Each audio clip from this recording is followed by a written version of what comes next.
तो जो टिकट वितरण हुआ है हरियाणा में, सभी पार्टियों ने जो टिकट वितरण किया है, तो वो किस नीति के तहत पार्टियों ने टिकट दिया है?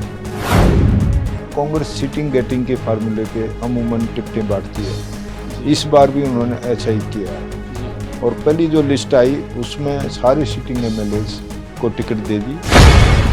कालका हलके की बात करें तो यहाँ पर लतिका शर्मा लगातार 10 साल से सोशल वर्क कर रही थी और सभी उनमें जा रहे थे, तो उनको टिकट नहीं मिली, तो वो कौन सी नीति रही है?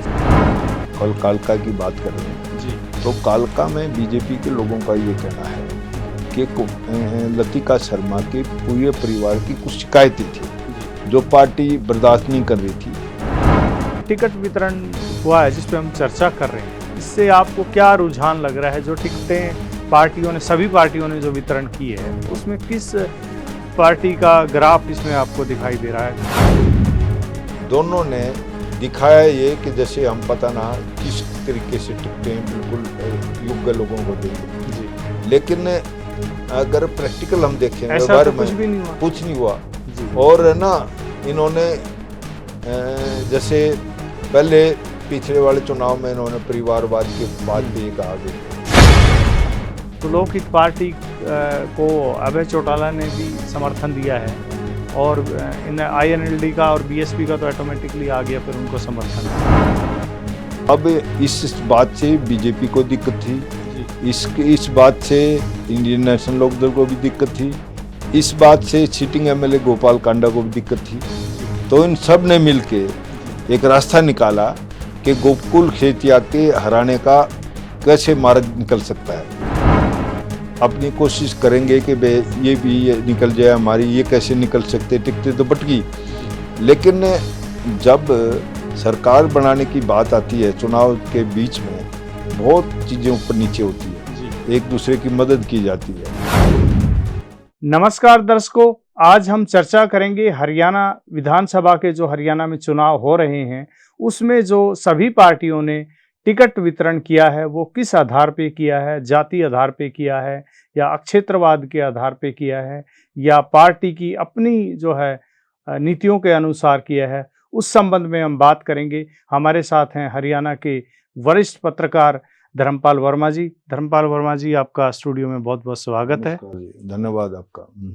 तो वर्मा जी, तो जो टिकट वितरण हुआ है हरियाणा में, सभी पार्टियों ने जो टिकट वितरण किया है जी, तो वो किस नीति के तहत पार्टियों ने टिकट दिया है? देखो इस मामले में सबसे पहले हम कांग्रेस की बात करेंगे जी, कि कांग्रेस ने एक फार्मूला कांग्रेस के बारे में आम आदमी चर्चा पे चर्चा करता है जी, कि कांग्रेस सीटिंग गेटिंग के फार्मूले पे अमूमन टिकटें बांटती है। जी, इस बार भी उन्होंने ऐसा ही किया है जी, और पहली जो लिस्ट आई उसमें सारे सीटिंग एमएलएज को टिकट दे दी। जी, जिन पे सवाल थे ना, कुछ लोग कानूनी कारणों से बोल रहे थे बे, मतलब उसमें प्रदीप चौधरी का नाम आता था, सुरेंद्र पवार का नाम आता था, राव दान सिंह का, उन सब को भी टिकट दे दी। जी, दूसरा, कांग्रेस ने दूसरी लिस्ट में जी, ये कोशिश की कि मतलब कुमारी शैलजा को, जैसे आमतौर पे ये मानना है कि भूपेंद्र सिंह हुड्डा को कांग्रेस फ्री हैंड दे के चल रही है, जी, लेकिन कांग्रेस में भी और लोगों में भी ये मानना था जी, कि और नीना कुमारी शैलजा को ये सेटिस्फाई करेंगे, कहीं ना कहीं उनको अकोमोडेट करेंगे।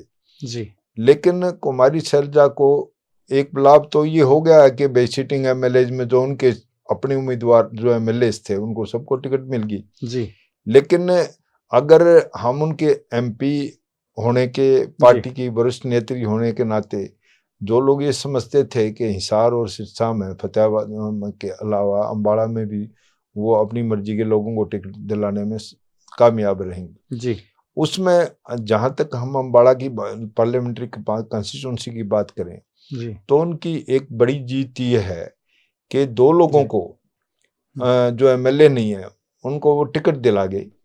जैसे चंद्रमोहन जी को उन्होंने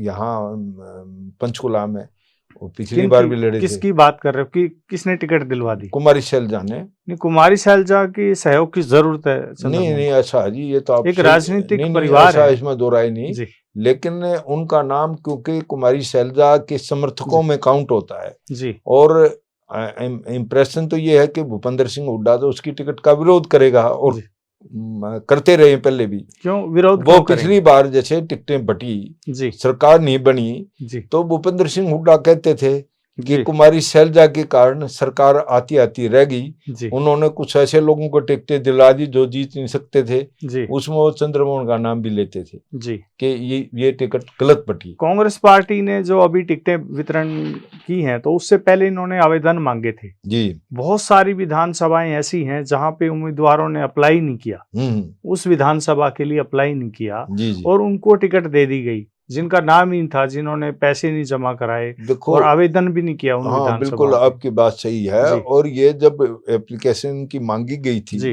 तभी लोगों को आमतौर पे पता था जी, भाई ये एक फॉर्मेलिटी है जी, और फॉर्मेलिटी भी इसमें दो फायदे हो जाते जी। हैं। एक तो कैंडिडेट्स जो हैं उनको ये रहता है कि मैं भी कैंडिडेट हूँ, मैं इंटरव्यू दे के आया हूँ, मैंने फार्म भरा है। जी, दूसरा क्या होता है कि उसमें एक प्रोसेस का नाम लेके उन लोगों को जो टिकट चाहने वाले हैं उनके लिए एक ऑप्शन छोड़ दिया जाता है जी, कि भाई वो अपनी कोशिश कर लें, किसी की कहें जहाँ से भी कोई लॉबिंग जी। होती है तो मतलब एक प्रोसेस के नाम पे इन जी, लोगों को बनाया तो जाता है मूर्ख ही, जी, क्योंकि जब उस फार्मूले पे जी, 100% कोई चीज होती ही नहीं तो उसका जी। मतलब कोई रह नहीं जाता।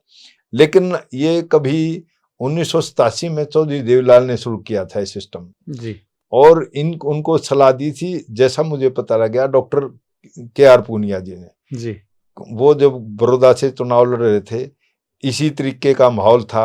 उस टाइम ये माना जा रहा था कि लोकदल की सरकार आएगी जी, और आई भी। 90 में से 85 MLA बन के आए।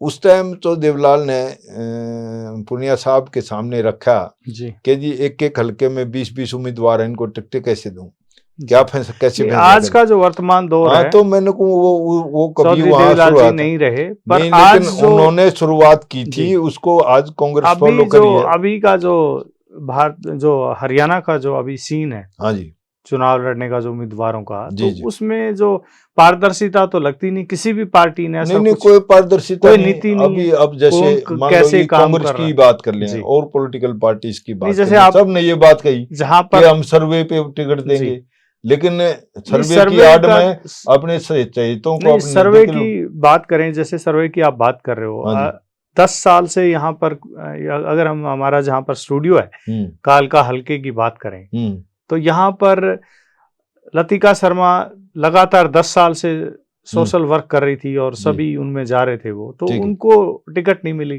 तो वो कौन सी नीति रही ऐसी? नहीं क्या? नीति की जहाँ तक बात है, अगर स्पेशली आप कल कालका की बात कर रहे हैं जी, तो कालका में बीजेपी के लोगों का ये कहना है जी, कि लतिका शर्मा के पूरे परिवार की कुछ शिकायतें थी जी, जो पार्टी बर्दाश्त नहीं कर रही थी। जी, और आपको ध्यान होगा कि उनको भी इस बात का एहसास होने लग गया था कि हो सकता है टिकट ना दें, क्योंकि मुख्यमंत्री का एक प्रोग्राम यहाँ हुआ, जी, उसमें उनको बोलने तक का मौका नहीं दिया गया। हम्म, उनको इग्नोर करके दूसरे बंदे को खड़ा किया, आप बोलिए। इससे ये चीजें नजर आ रही थी कि पार्टी जो है उनको टिकट नहीं देना चाहती और उसके पीछे कुछ नेता भी हो सकते हैं जी। जो इस बात को ना चाहते हो। नहीं, जैसे ये लेकिन बीजेपी की बात करो, कांग्रेस की बात करो या किसी भी पार्टी की बात करो आप हाँ जी, हरियाणा में, वो हाँ जी, सारी जो है अपने जो चहेते हैं हाँ जी। उन्हीं को टिकट देती है। मतलब ऐसी तो कोई मैंने नीति, पहले कह दिया ऐसी जी कोई कि ये फार्मूला हाँ, कुछ नहीं ऐसी होता। कोई नीति नहीं हाँ है कुछ नहीं है तो कि इसकी क्या आड़ में समाज सेवा कर रहे हो, जिनको देनी आपके होती है ना, ऑब्जेक्टिव क्या है, जिनको देनी होती है उनको उन पे ये सर्टिफिकेट लगा देते हैं कि ये मेरिट पे आया है, जी, ये सर्वे में आ गया। जी। अब देखो बात सर्वे कौन सा है? समाज सेवा का कुछ है नहीं सर्वे, या कुछ नहीं सर्वे के एक जो एजेंसी का हवाला दे के जी, और उस पे ही कौन सी करते हैं। एजेंसी समाज मतलब सेवा को कुछ नहीं, और क्या कुछ लोग करती है? कुछ लोग आंकलन किस चीज का करती है? आकलन कुछ नहीं करते। राजनीतिक ऐसा जी इस मामले में तो कुछ कंपनियां हैं जी, जो इनके टच में होते हैं, जी, वही लोग कोई फॉर्मेलिटी दिखा के जी। और इनके लिए काम करते ये तो हैं। वही बात होगी जैसे हाँ, मीडिया ये पहले सेम, झूठी ऐसे- टीआरपी पेश ये करता ऐसे था, ही है, ऐसे ही है। वैसा ही जो है ये अगर अगर राजनीतिक पार्टियों की अगर टीआरपी। अगर आप सर्वे की बात करें जी तो अब जो टिकटें बटी हैं जी उनमें बहुत ऐसे लोगों को टिकटें मिली हैं जी जो मतलब इतने पिछड़े हुए, अब से पहले पिछड़े हुए हैं, जी बुरी तरह हार जी। जाएंगे। तो वर्मा जी ये बताइए, हाँ जो जी, टिकट वितरण हुआ है जिस पे हम चर्चा कर रहे हैं, हाँ जी। इससे आपको क्या रुझान लग रहा है? जो टिकटें पार्टियों ने, सभी पार्टियों ने जो वितरण की है, हाँ जी। उसमें किस पार्टी का ग्राफ इसमें आपको दिखाई दे रहा है कि कौन सी पार्टी जो है इसमें आगे आ सकती है? इस देखो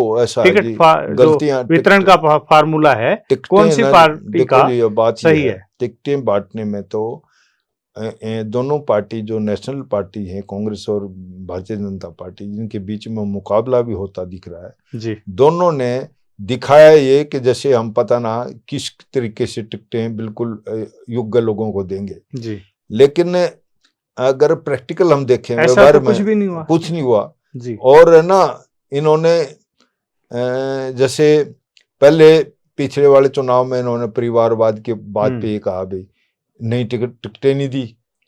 अब की बार राव इंद्रजीत सिंह की बेटी को भी टिकट दे दी।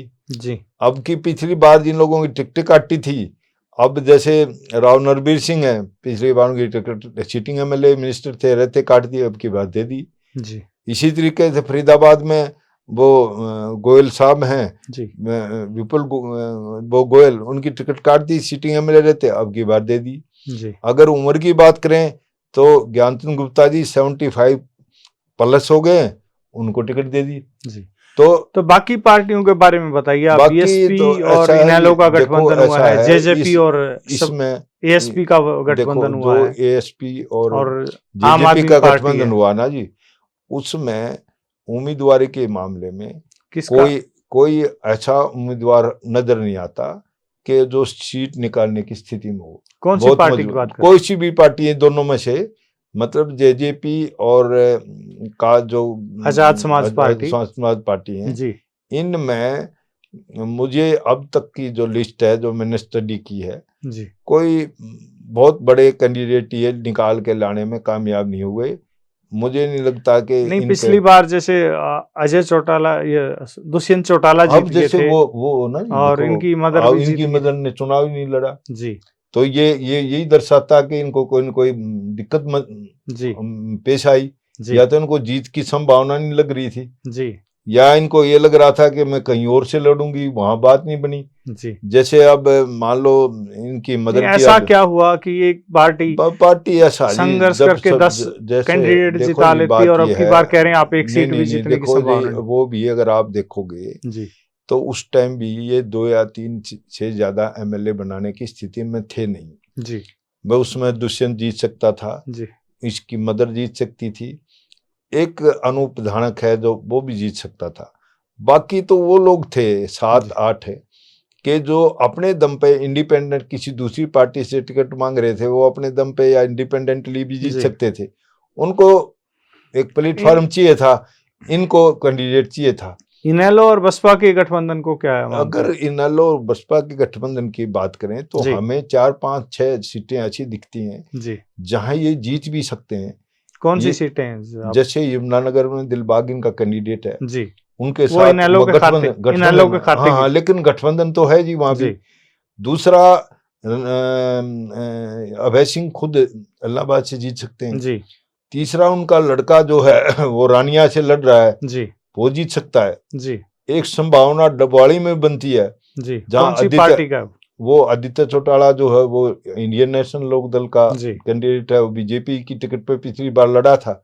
जी अब पहली लिस्ट में उसका नाम नहीं आया तो उसने बीजेपी छोड़ दी, जी। और इंडियन नेशनल लोक दल को कैंडिडेट की जरूरत थी। हाँ, आप तो उसकी बताइए। आप जो है ना, आजाद समाज पार्टी का और जेजेपी का कोई जीतने का पोजीशन है मुझे नहीं लगता जी और एक आपने इसकी अब बताइए, आप ये जो है इनका जो आपस में अलायंस हुआ है, एक ही अपने जो उम्मीदवार हैं गोपाल कांडा, हाँ जी, इसकी लोकहित पार्टी है, कौन सी है? हाँ तो लोकहित पार्टी को अभय चौटाला ने भी समर्थन दिया है, हाँ जी। और इन आईएनएलडी का और बीएसपी का तो ऑटोमेटिकली आ गया फिर उनको समर्थन। और बेसिकली ना दूसरा बीजेपी ने भी अपना कैंडिडेट वापस ले लिया वहां से उसके उम्मीदवार। पीछे का कारण तो ये है ना जी, उसको कैसे देखते हो आप? उसको ऐसा है कि कांग्रेस ने वहां एक मजबूत उम्मीदवार को मैदान में उतार दिया, गोकुल शेतिया को। जी अब इस बात से बीजेपी को दिक्कत थी, जी इस बात से इंडियन नेशनल लोकदल को भी दिक्कत थी, इस बात से सिटिंग एमएलए गोपाल कांडा को भी दिक्कत थी। जी तो इन सब ने मिलके जी एक रास्ता निकाला